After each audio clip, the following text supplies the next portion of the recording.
Greetings, friends. Juan Ingriska here, and this is the weekly Russian-Ukrainian War update for the week of May 6th through May 12th of 2024. And if you want to continue receiving these weekly Russian-Ukrainian War updates, be sure to subscribe to this channel, give this video a thumbs up, and share this video around. So, this week we have, well, probably a big change in this war, and we are now seeing the beginnings of the Russian summer Kharkov offensive. And that started this week.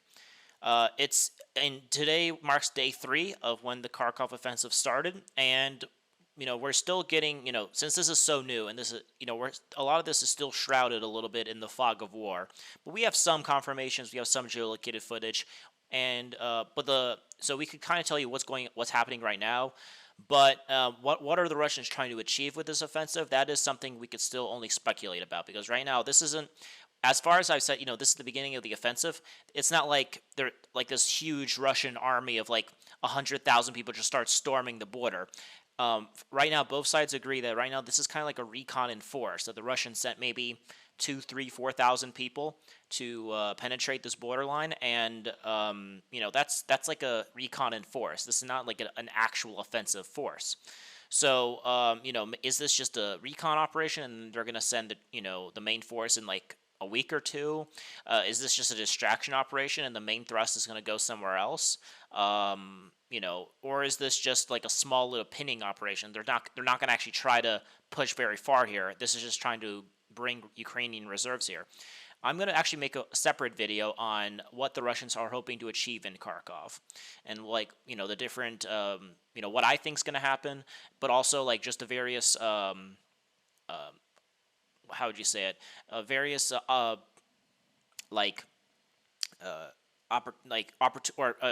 choices, the various choices the Russians have in order to what they want to achieve.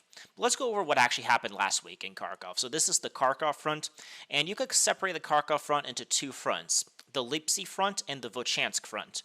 And the reason why I say this is because the first Ukrainian defense line that they, if you look at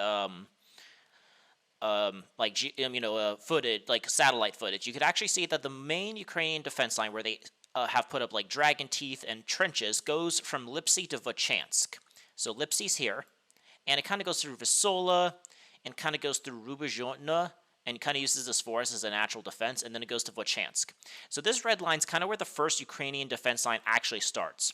So, a lot of people have been talking about like the collapse, of Ukrainian defenses. Well, the thing is that while the Ukrainians did want to, these are kind of like the skirmish line. The Ukrainians didn't want to like give up these villages easily and just let the Russians start attacking the first line of defense.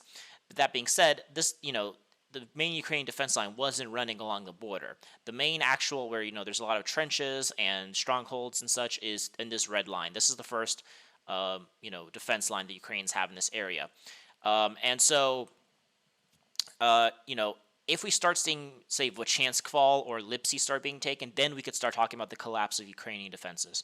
So this is the first line defense, and if the Russians manage to penetrate it, then they'll be in a good situation in terms of progress. But right now, they are just clearing the skirmish line for the Ukrainians. But let's talk about like what the Russians achieved with going through the skirmish line. So let's talk about the Lipsy front.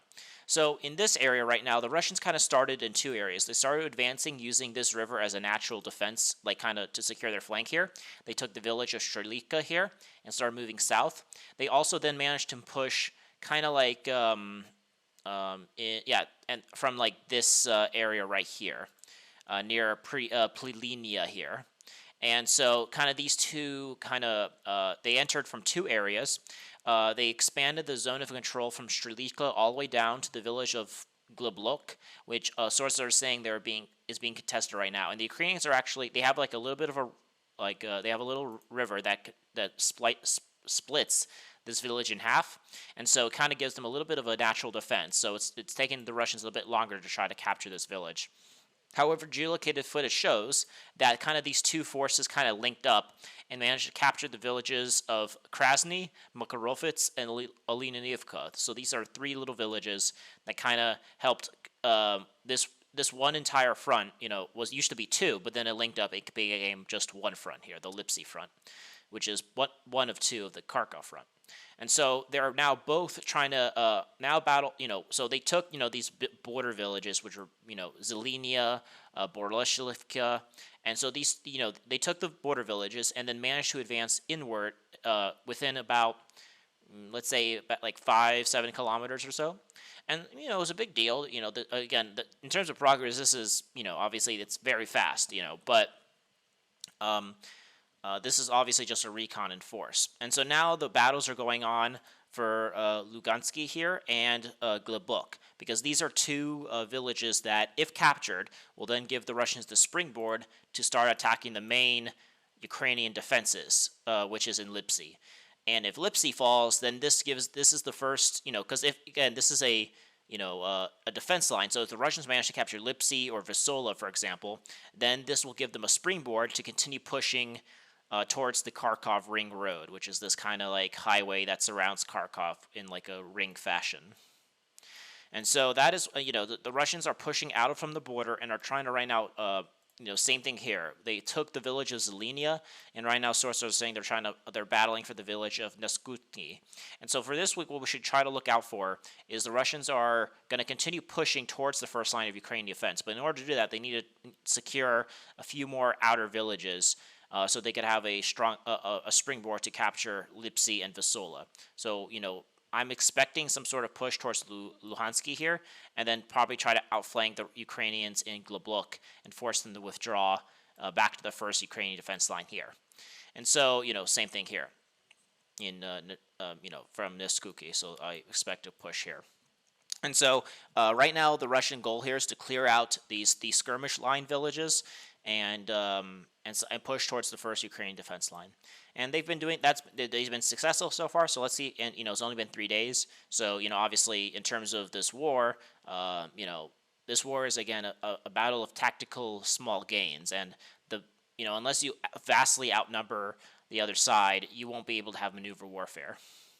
So this is we shouldn't expect fast progress.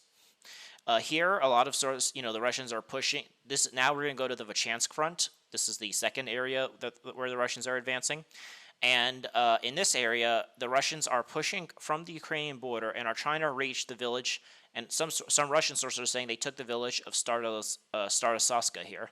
And, and this is, again, a bunch of these are important, actually more important villages, because not only are they're skirmisher villages, but if these three villages fall, Ibazivska, Ternona, Stariska, the Ukrainian main defense line is kind of south of this like big forest right here.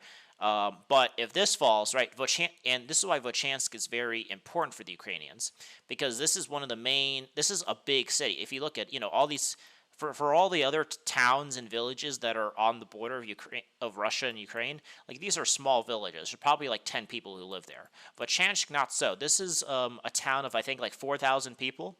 And so this is a very strong, it has a river, has, high-rise buildings. If Vovchansk falls, then everything south of it is just a bunch of little villages. And since Vovchansk forms the eastern hook of the first line of defense, and since it's so close, the fall of it will basically allow the Russians to force the Ukrainians to their second line of defense, which sources say kind of something like this right here. So it's way further south, and then and they use Stary Saltov and Veliko Burluk as kind of these as logistics centers of the second Ukrainian defense line. And so if Vovchansk falls, then the Russians will be here, and then I would not be surprised if the Russians started advancing here, like from this side of the Russian-Ukrainian border. And then basically the Russians will push this way, and the entire area north of this line will collapse. So the Russians don't even have to push here. They'll be able to collapse it and maintain a stable, strong, flat front here. But first they need to take Vovchansk, and right now what the Russians are trying to do is put into pincers. They've advanced from the Russian border to the outskirts of Vovchansk, and that way they took the three villages of Polintovka, Hashashki, and Orchesiv here. So they're on the outskirts. They even managed to capture the old Vovchansk airport here, which is, this is probably the smallest airport I've ever seen in my life, but It's an airport. You can see the airplanes there. But anyway, they took the airport, and they are on the outskirts, but they're not going to do a direct assault. They're going to instead try to cut off it Vovchansk and pincers. In that sense, from the eastern portion, we see some rumors that the Russians have entered and taken the village of Tuskiti here. And what's going to stop the Russians, though, is that there's this river here that kind of flows along the this area right here, which with a bunch of villages, and so the Russians have to cross it in order to outflank Vovchansk. And I wouldn't. And again, crossing the river is a bit of a tall order because then you kind of have complicated logistics. But if they want to encircle Vovchansk, they have to cut off Vovchansk from the west here, and so maybe the Russians maybe create a small little foothold here and try to take Vovchansky Kharkov here, and then from there, then they'll secure the eastern part of Vovchansk, and then from here, and this is why the advancement from this area to these three villages. So these three villages fall. Let's say, and they go here, and this is where the Russians advance. The Russians, and they have this river here, so the Ukrainians think they're secure with this river, the Savetsky Donetsk River. But if the Russians manage to cross it, and start battling for Prolivka, and manage to reach here, Liman, Stolanovka, and reach here, then let's put this in big perspective here. Vovchansk will be, let's say the Russians do what they need to do, and they, let's say the front goes like this. And then something like this. Well, then now you could see kind of how, they're going to put Vovchansk in pincers and then, force the Ukrainians to give up this vitally strategic town. So this is why some of the most biggest fighting is happening in Vovchansk. So, because the fall of this would unhook the eastern defense of the first Ukrainian defense line in Kharkov. So, a lot of, this is day 3, we have to see how this offensive unfolds. And, so we'll have to, right now it's just small, recotted force. So, and I'm going to make another separate video on what the Russians will achieve. If I go through it here, this video will take very long. But rest assured, I will be making another video explaining the goals of the Russian Kharkov offensive and how that will relate to the overall war objectives. But that is what happened this week in the Kharkov front. So we're going to follow this with great interest, as the saying goes. And be sure to subscribe to my channel to make sure you could get that update once I make that video. And let's just go from the north all the way to the west here. So let's talk with the Kupyansk front here. And a spoiler alert, well, I guess not really spoilers, but basically the Kupyansk and Liman front are very much interconnected with the Kharkov front, and I'll explain why in a second. Because the taking of Kupyansk, which is the main goal of the Russians here, will probably only be able to happen if the Russians are able to start pushing more south in Kharkov, specifically in this area right here. This area right here. If the Russians manage to get this area, then Kupyansk will fall. And so, attacking Kupyansk directly is very hard because most of Kupyansk is on the other side of the Oskol River. So the goals here are going to, they need to cut off the logistics from the back, and this will vastly complicate Ukrainian defenses here. But since the Russians are not there yet, they are still making small progress here. So this week on the Kupyansk front, we've been talking about the villages of Klishivka and Kolotorovka, and this week we basically got full confirmation of the capture of Klishivka. Before last week, we just knew that they captured this area right here, but this week we have confirmation that the Russians basically managed to push the Ukrainians fully out from the rest of Klishivka. And again, these kind of Ivanivka, Stepovka, Novoselivka, Klishivka, and Kolotorovka form as like this was the first kind of out, like the zero line, the contact line. This is where the Ukrainians had their defense line, because if these fall, and looks like it's falling, then Ukrainians have no defenses until they reach the suburbs of Kupyansk. And then, they don't want the Russians to get anywhere closer to Kupyansk. They want to push them as far away from it as possible. But in order to do that, they had to hold this line here. And the Russian breakthrough here in Klishivka and Kolotorovka, very much complicates the Ukrainian defenses here. So they secured full control of Klishivka. I would not be surprised if the Russians keep on pushing along this rail line and try to reach this junction right here. And expand kind of expand like this, and then if they do that, then they'll be able to outflank because the Ukrainians still have positions up north here, but if in the south they are cut off, which the fall of Klishivka will facilitate, they could attack these villages from the south, not just directly from the east. And so if they attack from the south, these two villages could rapidly fall, and I wouldn't be surprised if the Russians then have the front line go something like this. And this will give a good springboard, but this does not mean the fall of Kupyansk. So while this would force the Ukrainians to go back to Kupyansk, there's wide variety. It's just a bunch of open fields between Kupyansk and Klishivka and Klotorovka. And so while the Ukrainians will have to fall back to the suburbs of Kupyansk, the Russians won't be able to advance here. I mean, they can, but they'll suffer heavy damage because, as we saw when they tried to advance in Liman. If you try to advance along open fields towards a village, the Ukrainians will spot you, or the Russians will spot you, whoever's advancing, and you will be droned, you will be shelled, and you will be, kicked on your ass here. So it's going to be very hard for the Russians to advance along open fields. So, the fall of these villages is a good tactical victory for the Russians, but it does not necessarily threaten Kupyansk just yet. Along with the Kupyansk front, there's been some sources saying that the Russians advanced from Klotomivka towards Stilaminivka here and managed to occupy kind of some trench lines and tree lines here. Maybe this was just some small little tactical gain, but maybe this is just the start. This is the start of the Russian push, here. But who knows? But there was a small Russian advance towards Stilaminivka here, so we'll see. So far nothing's collapsed here, but we'll see how that develops. Nothing changed in the Liman front. The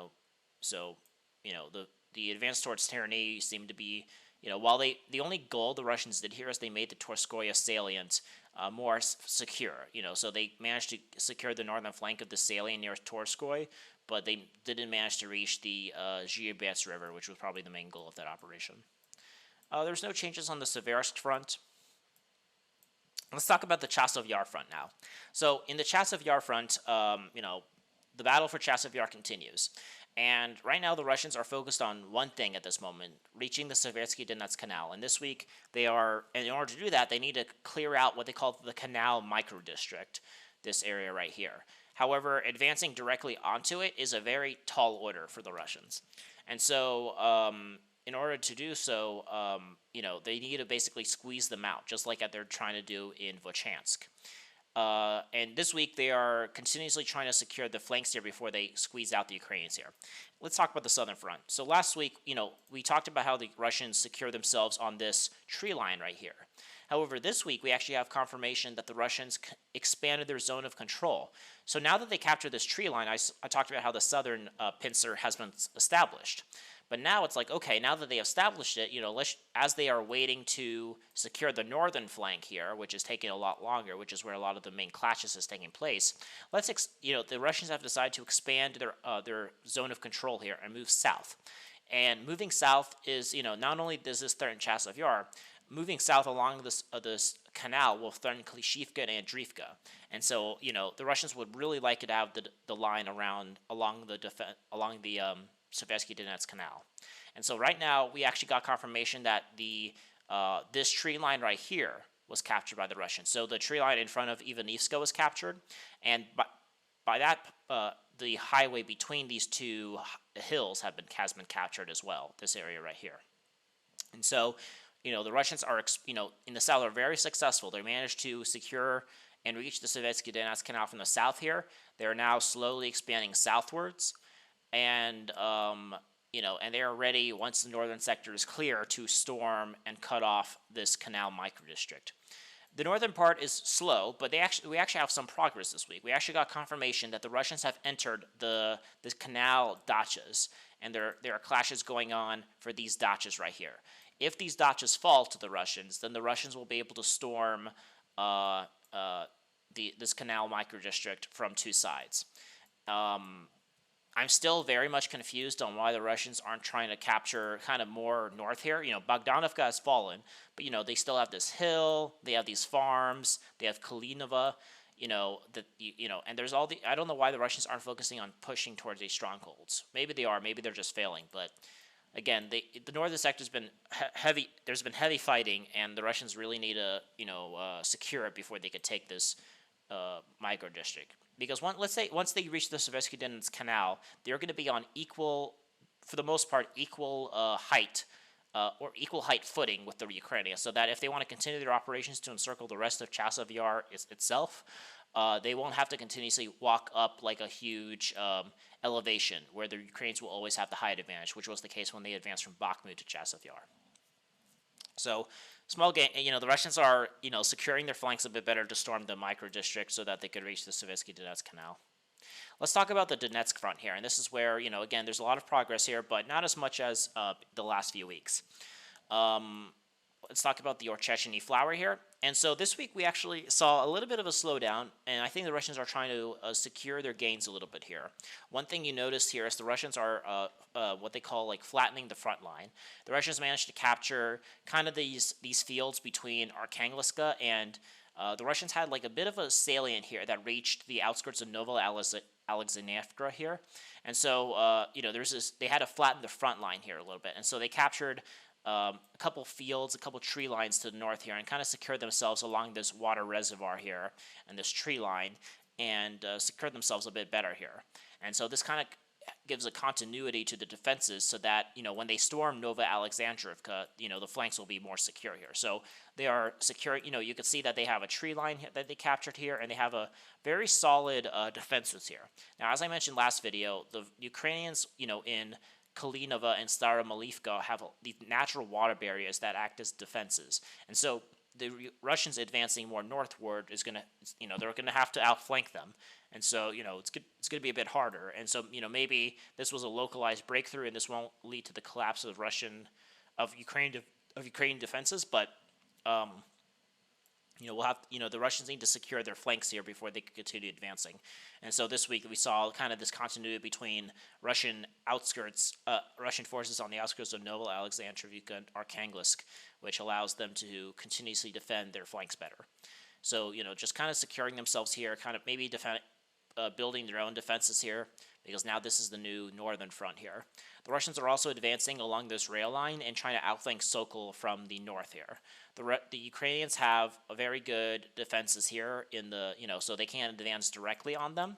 However, if the Russians manage to continue advancing this way, and not only will they be able to outflank Nova Alexandrovka from the south, they will be able to outflank Sokol and these two little villages from the north. The Ukrainians have a strong defense structure here, but which will help them deflect direct attacks. But if they're attacked from the north, well, then that will be very much a bad situation for them. So they're trying to stop the Russians from advancing here. But while the advance is a bit slow, the Russians managed to capture another two tree lines here this week, and they are still advancing. And I wouldn't be surprised if the next goal is to reach this tree line right here. And from that point, they're going to then storm Nova Alexandrovka to secure their northern flank a bit, and then put the squeeze on Sokol. So the Russians in the Orchechny front here, part of the Avdiivka front, have are this week basically secure their gains and are they expand their control to make sure their tactical situation's a bit better.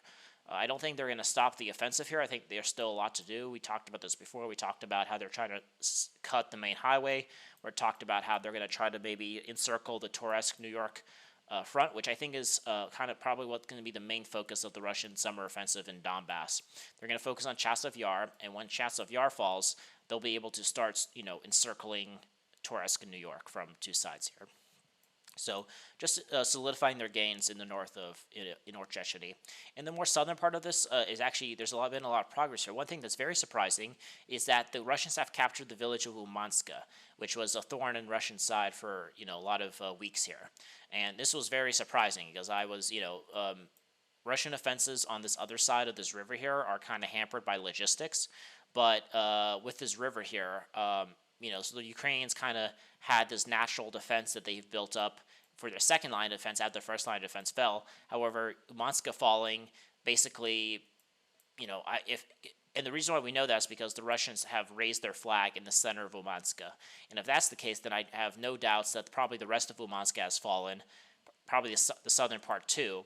And if that's the case, then the Russians will put the squeeze on Yasnobrovka and basically reach the Vovchansk River reservoir right here. So Umanska falling is, the Ukrainians were trying to use Natalova and Umanska as like trying to hold the Russians back from forcing them to the Vovchansk River. But since Umanska has fallen for the most part, and that Natalova, let's talk about Natalova for a second. Basically, the center of Natalova has fallen. We have confirmation that most of the high-rise buildings in the center have been taken by the Russians, and not only that, the Russians are now trying to storm these farms of Natalova to the south here, which secures their flanks a little bit. And it looks like the Russians are actually focusing on the flanks here a little bit, because this week we have confirmation, we got sources saying that the Russians are pushing and clearing these fields between Peremyska and Novolska. Now, we talked about how Novolska is kind of in the gray zone and that the Ukrainians probably retook it. But I expect that the Russians try to make a renewed effort to retake this village, because now that the flanks here are secured, they'll be able to better secure this area, because, now that the Russians are clearing this artillery pocket, they could have the front line run along this road, and they could have a continuous supply between Novolska and Peremyska. So the Russians are clearing and securing their flanks in the southern part of Peremyska.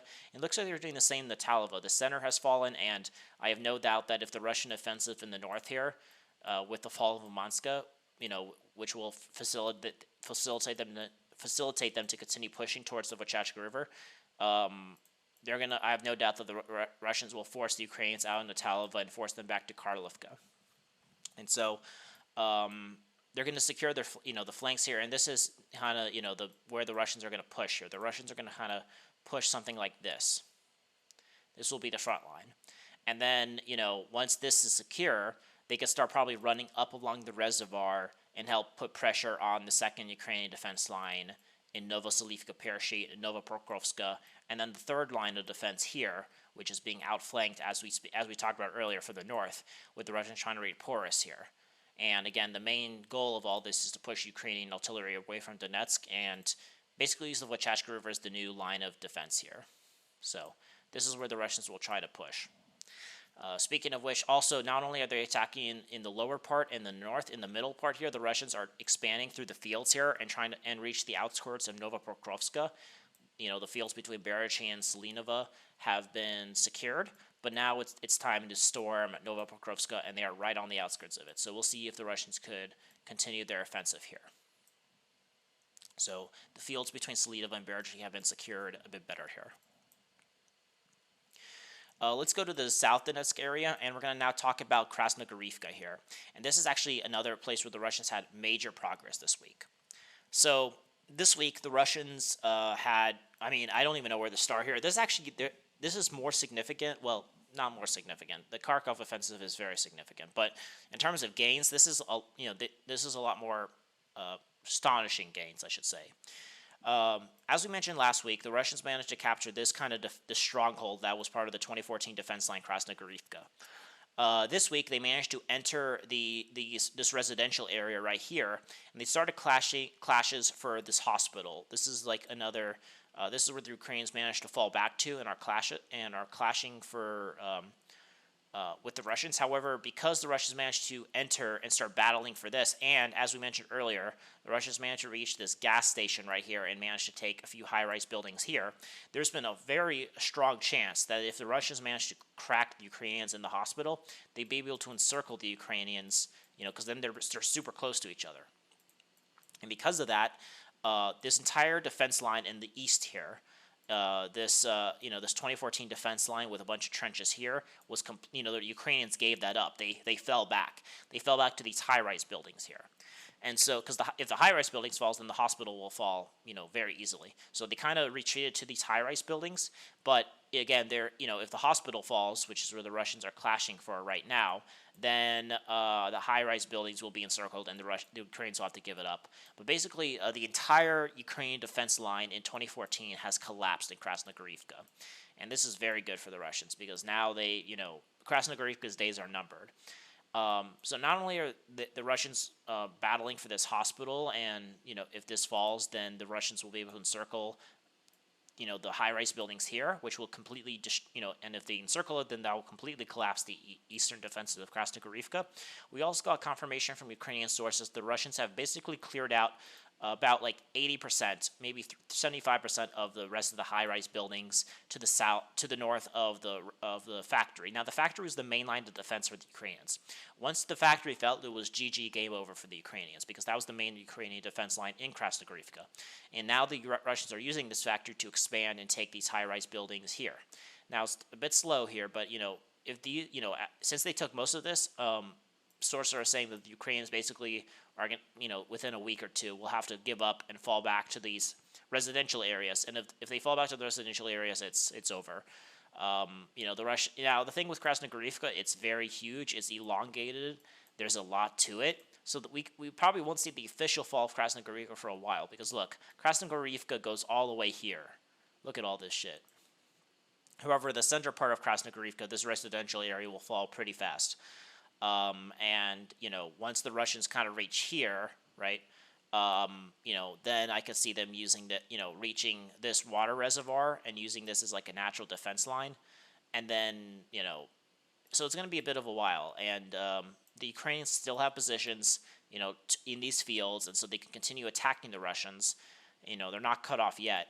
But, if the Russians manage to take Natalova and kind of take Novolska, they could start pushing through these fields, or at least put pressure on it so the Ukrainians aren't. It's not going to be as easy for the Ukrainians to resupply and hold to the last vestiges of Krasnohorivka here. We also got confirmation that the Russians have basically are in the center of Grigorivka here, and that the fighting is going on for these farms and the center of Grigorivka. The fall of Grigorivka was just a matter of time. If Krasnohorivka falls, then the Russian front line could go something like this. And, this will give the Russians, push the Ukrainians more further back from Donetsk, which was the whole point of this operation to begin with. So Grigorivka, the battles are going from the center. I would not be surprised if once Krasnohorivka falls, they'll start, moving along, using this rail line and this water reservoir as like the new front line to help secure their defenses here. So yeah, a lot of progress in Krasnohorivka this week as well. No changes on the more southern part of that. Nothing in Novomikhailivka or Ugledar. There's actually been a lot of changes in this area. This used to be a quiet part of the front until recently, and the Russians have reactivated here, probably just to pin Ukrainians down. And this is what we're probably seeing throughout this entire Russian summer offensive: is that it's going to be Russians attacking basically everywhere, and there's only going to be a main push in one area, one or two areas, and when the Russians are pushing everywhere, the Ukrainians will be basically forced to split their reserves everywhere. This week, they basically activated here because this front's been quiet, and the Ukrainians were using, taking troops from here to supply other areas. So when the Russians are pushing here, they can no longer do that. The Russians basically managed to capture the hills on the outskirts of Staromoryorsk, and they managed to enter the southern part of Staromoryorsk itself here. Now, these two villages are basically razed to the ground, but the fact, taking these two villages will, is a good place to pin the Ukrainians and also kind of secure their, give them a forward operating base, because for the Russians. So, if Staromoryorsk or Rezhina fall, they'll have a more better straightened front line here. I don't think the Russians will continue pushing up here towards Velika Novosolovka, because then they'll be in the, if let's say they do that, then we'll see kind of this like elongated elongated front line, and the Ukrainians could attack it from the sides, which they did in the summer 2023 offensive. So I think they're only going to focus on Staromoryorsk and Orezhina. The Russians are on the southern outskirts of both of these towns, these villages. The Russians took the farms of Orezhina, and they took the southern part of Staromoryorsk. So we'll see if the Russians can continue their offensive here. So, this is probably just a pinning operation, but if the Russians already entered these villages, I have no doubt that they'll probably be able to take the rest of it. So, yeah, the Russians have activated in the Velika Novosilka front and entered Staromoryorsk and Orezhina. On the Zaporozhye front, the Russians are battling for Robotina and the fields and pushing the Ukrainians away from Berbovo. They took another tree line. They're advancing along this highway, and advancing more in the north of Verbova, taking another tree line. Most of the focus has been on Robotyne. A lot of source from geolocated footage shows that the Russians are basically have taken the eastern part of Robotyne, and I would hedge this. A lot of pro-Russian sources are saying the northern part of Robotyne has fallen, but I think it's in the gray zone. The Ukrainians have, positions in the north here, and they're able to continuously attack the Russians. So I don't think the Russians are secure here, but I don't think the Ukrainians are holding positions in the north here. The Russians are definitely in the south because we keep getting footage of the Ukrainians trying to attack the Russians in the center of Robotyne and in the eastern part of Robotyne. But I don't think the Russians have secured themselves in the north yet. So, but the Russians are definitely trying to flatten this front line and basically remove the entire progress of the Ukrainians in the 2023 offensive here. So clashes for Robotyne are continuing. And there's been no changes on the Kherson front. Yeah, so that's what's happened. That's what happened on the battlefield. Nothing big has happened, So that's what's happening on the battlefield. The Ukrainians are now shelling Belgorod heavily. This is actually probably the main reason why the Russians pushed here, is because they were tired of the Ukrainians shelling Belgorod. So, yeah. So that's the end of this video. Hope you guys enjoyed. Be sure to subscribe to my channel to continue receiving these Russian-Ukrainian War weekly updates. Make sure to like this video, comment your thoughts, and share this video around. So aim high and wander on.